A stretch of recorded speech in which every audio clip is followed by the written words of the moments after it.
আসসালামু আলাইকুম আরহামতুল্লাহ। আজকে আপনাদের সামনে একটি পাখি নিয়ে হাজির হয়েছি। পাখিটি অত্যন্ত ছোট। আমাদের দেশে পাখিটি পাওয়া যায়। সবচেয়ে ছোট পাখির নাম অনেকেই শুনেছেন।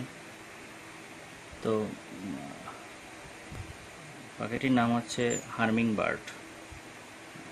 হার্মিং বার্ড ছোট পাখি, সবচেয়ে ছোট পাখি। এর চেয়ে ছোট পাখি আর হয় না। তা আমি দুটো বাচ্চা সংগ্রহ করেছি। বা পাখিটির বয়স 1 সপ্তাহ হয়েছে আর কি। বাচ্চার বয়স 1 সপ্তাহ।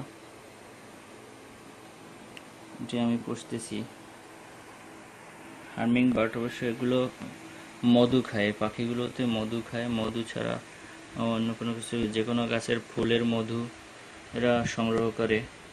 ফুলের মধু সংগ্রহ করে বিভিন্নভাবে এদেরকে পোষ মানানো সম্ভব।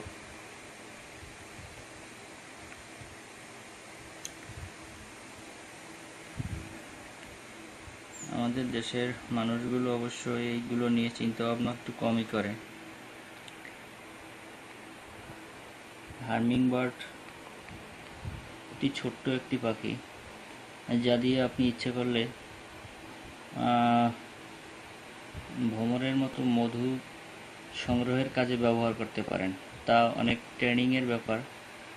এগুলোকে বেশি করে কমপক্ষে 10-12টা নিয়ে ট্রেনিং করিয়ে তারপরে বিভিন্ন মৌমাছির মতো আর কি, মৌমাছির মতো এরা মধু সংগ্রহ করতে পারে।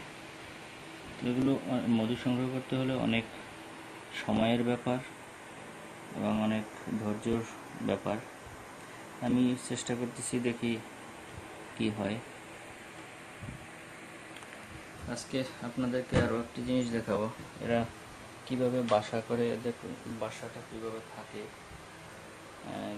দেখেন, এখানে ওদের একটি বাসা আছে। দেখেন এই বাসাটি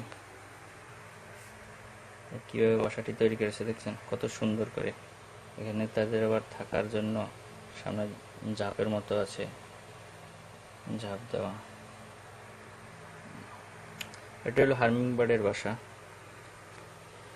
হার্মিং বার্ড পাখিটি অনেক দেখা যায় না, খুব কম দেখা যায় আমাদের দেশে। এগুলো কম দেখা যায়। তারপরে আমি অনেক কষ্টে দুটো পাখির বাচ্চা সংগ্রহ করেছি।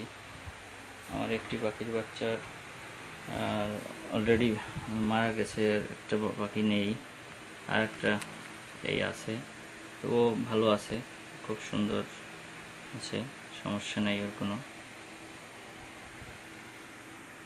ওকে মধু খাওয়াচ্ছি, আস্তে আস্তে করে মধু খাবে আর বড় হবে।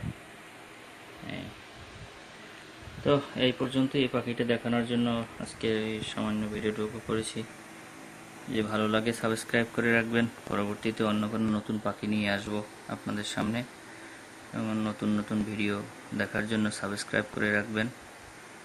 ধন্যবাদ।